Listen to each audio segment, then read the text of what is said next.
Bonjour et bienvenue dans mon coin hockey. Et maintenant, nous allons nous concentrer sur ce qui se passe dans la conférence de l'Ouest. Nous avons trois équipes canadiennes, donc des équipes très intéressantes à observer. Et voilà, c'est ça que je voulais dire. Donc, pour commencer, on va avoir les Blues et le Wild, suivi des Predators et les Blackhawks. Nous avons les Ducks et les Jets. Nous avons les Canucks avec les Flames dernièrement.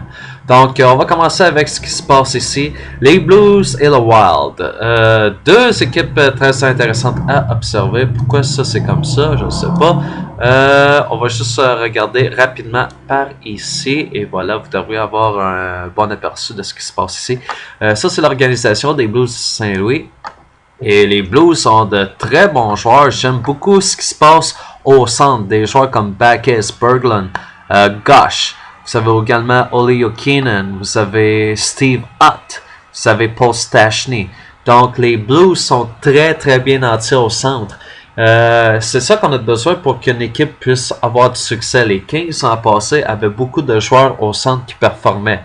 Les Pingouins, quand on remportait la Coupe Stanley, les Pingouins avaient 3 joueurs de centre solides. Et les Blues, vous avez toute une main-d'œuvre de joueurs de centre.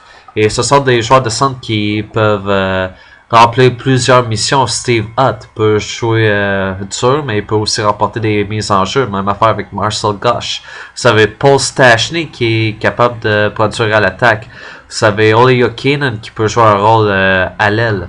Donc les Blues sont très bien nantis. Sans compter un certain Vladimir Tarasenko à l'aile qui peut produire. C'est excellent ce que je vois. À la défensive, Pietrangelo, un très bon joueur. Kevin Shattenkirk, un autre très bon joueur. Barrett Jackman, on n'a pas besoin de le mentionner. Jay Bouwmeester également. De très bons défenseurs ici. Et chez les gardiens, vous avez Jack Allen et Brian Elliott. Je pense que c'est Elliott le numéro 1, si je ne me trompe pas. Et c'est ce que les Blues ressemblent. Du côté du Wild du Minnesota, le Wild qui ont quand même une bonne équipe sur papier. De ce que je vois, Matt Cook à l'aile, c'est un gars qui va bien jouer sur un troisième trio, pardon. Michael Granlund devrait être efficace. Mikko Koivu, même affaire. Niederreiter. Zach Parise et Jason Pominville, ça c'est deux joueurs qui vont devoir élever leur niveau de jeu d'un cran. Thomas Vanek, un autre joueur qui se doit d'élever son niveau de jeu d'un cran. Donc, de bons joueurs sur papier, mais on l'a vu en première moitié de saison, le Wild avait de la difficulté. Défensivement parlant, Keith Ballard, ok, Matt Dumba, un bon jeune joueur, mais à 20 ans seulement, est-ce qu'il est capable de patiner? Même affaire avec Jonas Brodin, seulement 21 ans. Donc, quelques joueurs qui sont très jeunes, même à 24 et 25 ans, je trouve que c'est jeune. Ryan Sutter, lui, il peut faire... lui, il peut jouer un bon rôle en tant que vétéran. Même affaire avec Jordan Leopold. Donc, à voir ce que les vétérans peuvent faire pour justement ajuster le niveau de jeu. Et finalement, pour les gardiens de but, cette année, c'est bizarre. Ça a été l'année de Devin Dubnyk. Ça aurait dû être l'année de Nicklas Backstrom, mais il y a quelque chose qui se passe. Peut-être que c'est l'âge qui le rattrape. Peut-être qu'il n'y a plus les mêmes réflexes qu'auparavant, mais Backstrom n'est plus aussi efficace qu'il l'a été lors des dernières années. Et c'est Devin Dubnyk qui... je ne sais pas comment est-ce qu'il s'y est pris, mais Dubnyk s'est amené à Minnesota et il s'est mis à performer. Ça a été excellent pour l'équipe. C'est une histoire qui est similaire à Hammond avec les sénateurs d'Ottawa, sauf que Dubnyk, lui, c'est un... je dirais pas un vieux vétéran, mais quand même à 28 ans, il y a de l'expérience. Et partout ce qu'il a été, il y a eu des hauts et des bas. Surtout quand on passe à Edmonton, Dubnyk était là puis il essayait de se battre pour un rôle de numéro 1. Mais il n'était pas capable d'avoir la position incontestée de numéro 1. Puis là, il s'amène à Minnesota. Puis là, tout clique. Ça a été excellent pour lui. Malheureusement pour le Wild, je donne l'avantage au Blues de Saint-Louis, simplement parce que il y a de la profondeur, surtout au centre, et aussi que parce que l'équipe a été performante du début à la fin de la saison, ce qui n'a pas été le cas avec le Wild du Minnesota. Et aussi Je regarde la défensive. On n'a pas de jeunes joueurs de 20 et 21 ans ici. C'est tout 26 ans et plus. Il y a un défenseur, Pietrangelo, qui est à 25 ans, mais Pietrangelo, c'est un défenseur qui est connu, contrairement au défenseur du Wild. 21 ans, Jonas Brodin. Ok, c'est qui lui? Matt Dumba. Ok, lui, je sais que c'est un shot de première ronde, mais à part de ça, est-ce qu'il a performé? Christian Fallen, c'est qui lui? Marco Scandell, c'est qui? Jared Spurgeon, c'est qui? C'est des joueurs qu'on connaît pas aussi bien que notre jeune ici, Alex Pietrangelo ou bien Kevin Shattenkirk, qui sont reconnus partout à travers la ligue et qui ont, même pour les fans de hockey qui se connaissent moins, ils vont reconnaître ces deux défenseurs. Donc, gros avantage pour les Blues dans l'ensemble. Prochain match-up, on a les Predators et les Blackhawks. Les Predators, c'est une équipe qui est vraiment intimidante, je dirais. Les Predators sont une bonne organisation avec des attaquants tels que Mike Fisher, le jeune Philip Forsberg, vous avez James Neal, vous avez Mike Ribeiro, Ribeiro plus ou moins, mais Mike Santorelli, ça c'est un bon joueur là-dedans. Les défenseurs, ça va être le point fort des Predators. Vous avez Ryan Ellis, Cody Franson, qui a été acquis des Maple Leafs, le jeune Seth Jones, Anton Volchenkov, si vous êtes des fans d'Ottawa, vous connaissez Volchenkov, et le capitaine Shea Weber. Vous pouvez voir ici, ce sont tous des défenseurs qui ont fait leur nom, donc de quoi faire peur. Et ici, Pekka Rinne, un des meilleurs gardiens de but, quelqu'un qui appartient à l'élite de la Ligue nationale de hockey. Et pour faire face aux Predators, peut-être la meilleure équipe pour leur faire face, les Blackhawks de Chicago. Chicago qui ont de bons joueurs qui peuvent pousser leurs limites vraiment. Daniel Carcillo, Marian Hossa, Patrick Kane, Brad Richards, Patrick Sharp, Jonathan Taves, même Antoine Vermette et Chris Versteeg. Ça, ce sont de très bons attaquants. Et les Blackhawks, avec cette équipe d'attaquants, peuvent renverser à vapeur. À la défensive, encore une fois, on a de très bons défenseurs. Duncan Keith, Michael Roosevelt, Brent Seabrook. Certains vont ajouter Johnny Oduya parce que c'est un vétéran. Mais oui, il est capable de faire le job. Surtout Seabrook et Keith. Ce sont deux gros défenseurs qui ont été des morceaux importants lorsque les Blackhawks ont remporté la Coupe Stanley. Et le gardien de but Corey Crawford qui a été excellent comme à l'habitude. Donc je regarde ça et je me dis c'est qui a l'avantage? Je crois que les Blackhawks ont un avantage. Les Predators ont un avantage certain à la défensive et avec Pekka Rinne. Sauf que les Blackhawks ont un meilleur potentiel à l'attaque. Ils sont solides défensivement et Crawford est également solide devant les filets. Ça n'enlève pas la crédibilité des Predators pour la défensive ainsi que Rinne devant les filets. Mais le fait est que les Blackhawks semblent avoir beaucoup plus de punch à l'attaque et je crois que c'est là que la différence va être faite. Il y a une chose que j'ai oublié de faire, par exemple, 3 joueurs à surveiller pour les 4 équipes que je viens de couvrir. Donc on va commencer avec les Blackhawks. Jonathan Taves, le joueur de centre, le capitaine, il se doit de mener l'équipe. Il doit produire, il doit alimenter les joueurs, puis il se doit aussi de jouer un rôle défensif. Ici, on va y aller avec Duncan Keith. Je m'attends à ce qu'il joue des deux côtés de la patinoire. Il va devoir alimenter l'attaque, bien jouer défensivement. Et surtout, parce qu'à 31 ans, il se doit de jouer un rôle de leader. Et Corey Crawford, bien entendu, le gardien de but.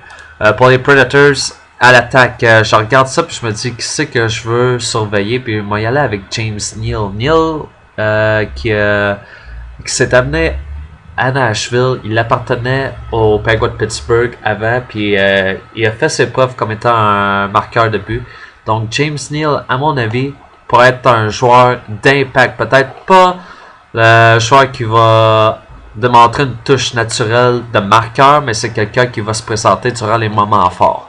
À la défensive, faut y aller avec Shea Weber. J'aimerais voir Cody Franson parce que Franson a été repêché par Nashville. Il a été acquis par Toronto, puis après il a été ramené à Nashville. Francis va être intéressant à observer, mais ça reste que Shea Weber demeure le défenseur élite de l'équipe. Je vais voir ce qu'il peut contribuer. Et bien entendu, Pekka Rinne. Pour la série précédente, le Wild du Minnesota, gardez un œil sur Zach Parise.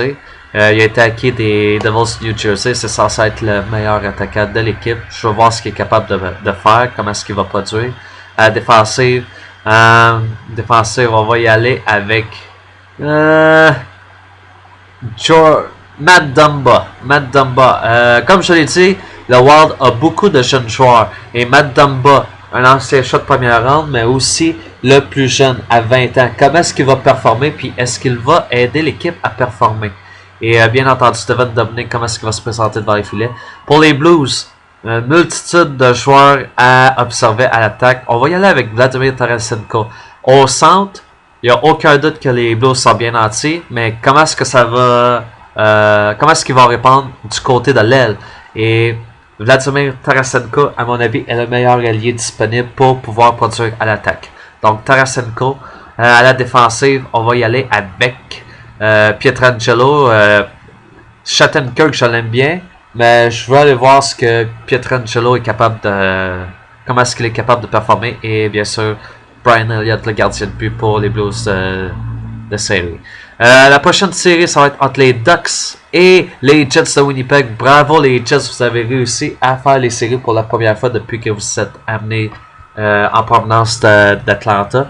Donc félicitations aux Jets. Et pour ce qui est des Ducks d'Anaheim, de quoi ça ressemble?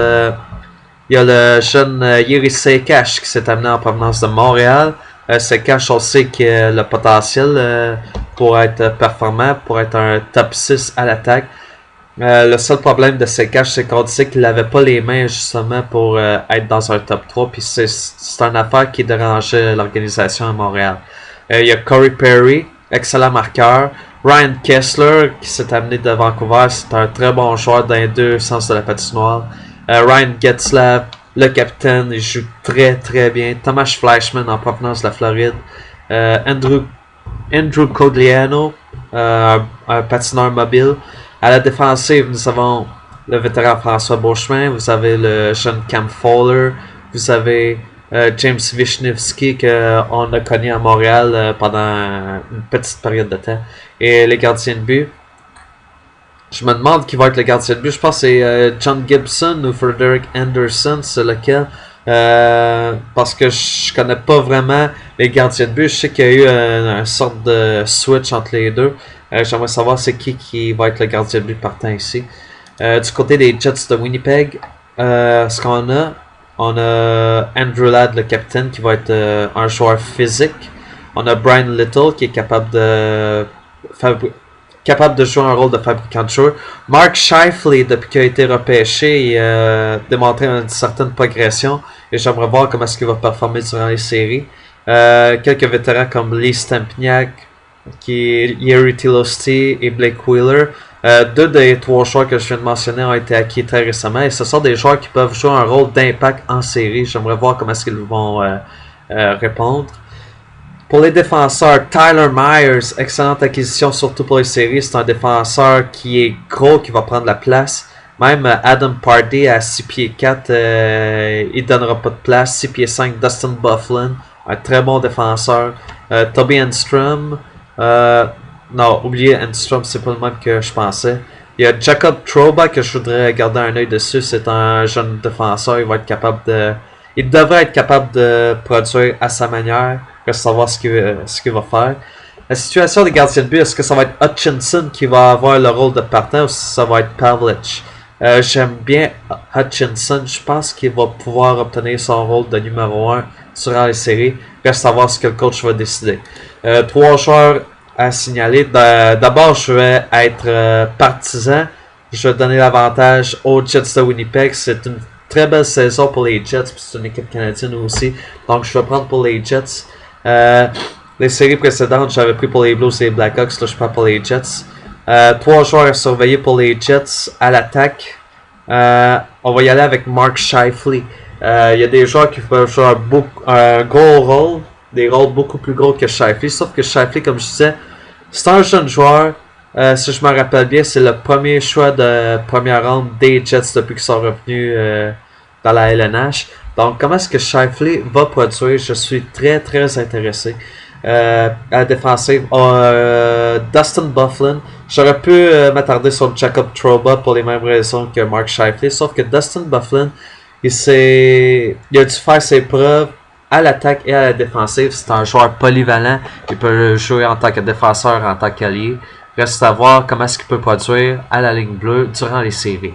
Et aussi Byfuglien, un défenseur qui a déjà appartenu aux Blackhawks de Chicago. Et ici, je garderai un œil sur Hutchinson en espérant que ce soit bien lui qui va être devant les filets. À Anaheim, Ryan Getzlaf. Ryan Getzlaf est un gros attaquant, c'est le capitaine de l'équipe. C'est un très bon joueur dans les deux sens de la patinoire et c'est aussi un joueur qui ne laisse pas sa place. Donc pour Ryan Getzlaf, c'est un joueur à surveiller définitivement. À la défensive, moi y aller avec Cam Fowler, excellent jeune joueur. Il peut jouer dans les deux sens de la patinoire, il est mobile. Je vais voir comment est-ce que son apport va aider l'équipe de Anaheim. Et encore une fois, je veux savoir c'est quoi la situation des gardiens de but à Anaheim. Ça va être Anderson ou bien Gibson. Dernière série, les Canucks et les Flames. On a une série canadienne, tout comme les Canadiens et les Sénateurs. On a les Flames et les Canucks. Très belle histoire pour les deux équipes. Les Canucks de Vancouver, l'année passée, n'ont pas fait les séries. Ils ont fait un petit ménage, puis là, ils sont de retour dans les séries. C'est excellent. Les Flames, c'était en mode reconstruction. Et ce mode reconstruction n'a pas duré longtemps. Ils sont de retour dans les séries, contrairement aux Oilers d'Edmonton qui se rendent nulle part. On va commencer avec les Canucks de Vancouver, la troupe de Bob Hartley. À l'attaque, c'est intéressant à voir. Beaucoup de jeunes prospects qui se sont amenés à l'équipe et qui ont vraiment poussé l'équipe d'un niveau. On peut regarder par exemple Sean Monahan au centre. On a Johnny Gaudreau à l'aile gauche. Et malheureusement, ils se sont aussi départis d'un autre attaquant. Ah, c'est quoi son nom? Il y avait un jeune allié qui était dans l'organisation qui a été échangé. C'est Sven. Je me rappelle plus de son nom, je m'excuse. Mais néanmoins, on a des jeunes joueurs qui se sont amenés, qui ont pris leur place et qui ont élevé leur niveau de jeu d'un cran pour justement permettre aux Flames de participer aux séries. Mais il y a également des vétérans qui se sont ajoutés à l'équipe. Des gars comme par exemple Mason Raymond, Drew Shore. Ça, c'est deux joueurs qui se sont amenés et qui ont aidé l'équipe à être beaucoup plus performants. Il y a d'autres vétérans qu'on peut mentionner. Peut-être pas Joe Colburn parce qu'il a juste 25 ans, mais Marcus Gradlin, Yuri Hudler, Matt Stajan. Ça, c'est des joueurs qui peuvent apporter une certaine expérience. À la défensive, TJ Brody, lui, je l'aime bien. C'est un bon défenseur. Rafael Diaz, on l'a vu à Montréal. Puis, c'est un défenseur qui est capable de faire de très belles passes puis qui est capable d'alimenter l'avantage numérique. Il va falloir garder un œil sur lui. Mark Giordano, le capitaine, c'est un défenseur qui peut supporter l'attaque, qui peut être là également. Si on a Diaz pour faire des passes, Giordano, lui, va être capable de lancer au filet. De bons défenseurs ici, même Ladislav Smith, je pense qu'il va être capable de provoquer des chances pour les Flames. Et Jonas Hiller devant les buts. Jonas Hiller a eu du succès à Anaheim, ça mène à Calgary. Il a aidé l'équipe à participer aux séries. Donc, je suis très content de voir Hiller ici, de retour dans les séries avec les Flames cette fois-ci. Les Canucks. Il est là le joueur que je me rappelais plus. Sven Barchi, il appartenait aux Flames. J'ai jamais compris pourquoi les Flames sont envoyés aux Canucks.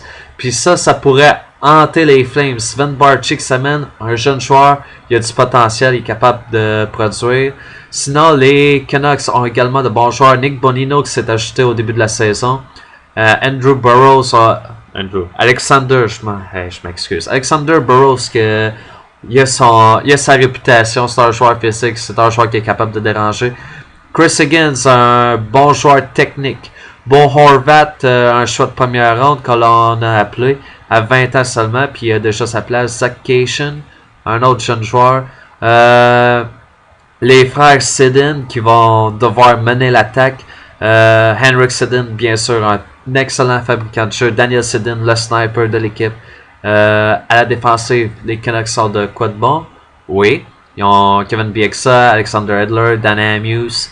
Ça, c'est 3 joueurs qui étaient là lorsque les Canucks ont fait leur présence en finale de la Coupe Stanley. Sinon, on a des gars comme Yannick Weber, on a Stanton, il y a Corrado, Clending, qu'on peut garder un œil dessus. Et devant les filets, Eddie Lack et Ryan Miller, les deux ont très bien performé. J'aimerais savoir c'est qui va être le gardien de but pour les séries. Quelque chose me dit qu'on va se tourner vers Ryan Miller parce que c'est un vétéran, il a bien performé. Eddie Lack a également bien performé, mais à 27 ans, il devrait être capable. Je ne sais pas c'est qui va être le gardien de but numéro 1, mais j'ai confiance autant en Lack qu'en Miller, mais quelque chose me dit que Miller pourrait être le numéro 1 justement parce que c'est le vétéran de l'équipe. Mais ouais, je suis pas sûr, puis ça je m'en excuse, mais je suis juste pas sûr. À qui est-ce qu'on donne l'avantage? Est-ce qu'on considère ça? Je donnerais l'avantage aux Canucks de Vancouver.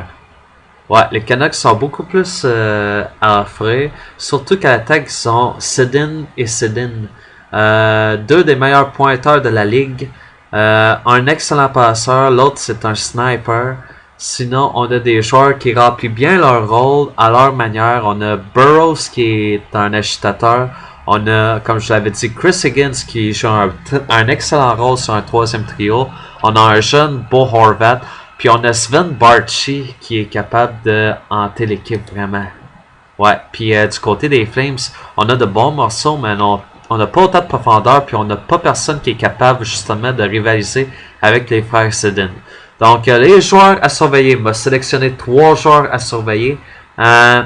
Ici, je vais y aller avec Johnny Gaudreau. C'est le joueur qui m'a le plus impressionné. Sean Monahan a très bien performé, mais Gaudreau a vraiment été performant. Il a été clutch, je dirais. Donc, le joueur à surveiller chez les Flames, Johnny Gaudreau. À la défensive, on va y aller avec Mark Giordano. J'aurais été avec TJ Brody parce que je l'aime bien, mais Giordano c'est le capitaine, c'est le défenseur qui peut jouer le rôle de quarterback durant les avantages numériques. Donc à mon avis, c'est lui qu'il va falloir surveiller à la ligne bleue. Et il y en a Seller, bien entendu, le gardien de but. Donc c'est les joueurs surveillés pour les Flames. Pour les Canucks, Sven Barchi. J'aurais pu y aller avec les frères Sedin ou avec Burroughs. Mais le fait est que, comme je l'ai dit, Barchi c'est le joueur qui pourrait hanter les Flames de Calgary. Donc, Sven Barchi à surveiller comment il va réagir durant les séries face à son ancienne équipe. À la défensive, j'irai avec Alexander Edler. J'aime bien Kevin Bieksa, mais Edler, est-ce qu'il va être capable de justement performer à son potentiel? Parce que là, à 28 ans, il devrait être dans la zone où il a atteint son prime. Donc, comment est-ce qu'il va performer? Parce que Edler, c'est un joueur qui a été très bien coté à Vancouver. J'aimerais voir comment est-ce qu'il va performer. Les gardiens de but, que ce soit Eddie Lack ou Ryan Miller, j'aime autant un gardien que l'autre. Gardons un œil sur qui que ce soit qui va être désigné pour être le gardien de but partant pour les séries. Et voilà, c'était ça. C'était ce que je pensais pour les séries éliminatoires dans la conférence de l'Ouest. Petit résumé rapidement, je vais donner l'avantage aux Blues de Saint-Louis, aux Blackhawks de Chicago, aux Jets de Winnipeg et aux Canucks de Vancouver. Et j'aurais pu donner l'avantage à d'autres équipes comme par exemple Nashville. Je crois que les deux équipes vont être bien balancées, mais je crois que Chicago a plus à offrir à l'attaque. Quoique Nashville a l'avantage à la défensive. Et ici, Winnipeg, je prends pour Winnipeg parce que je suis un partisan canadien. Et ici, j'y vais avec les Canucks parce qu'ils ont plus de ressources. Puis Sven Barchi pourrait hanter les Flames. Donc, êtes-vous d'accord avec moi? Est-ce que vous avez d'autres commentaires ou d'autres opinions? Laissez-moi savoir dans la zone de commentaires en bas de la vidéo. On se laisse là-dessus et on s'en reparle un peu plus tard.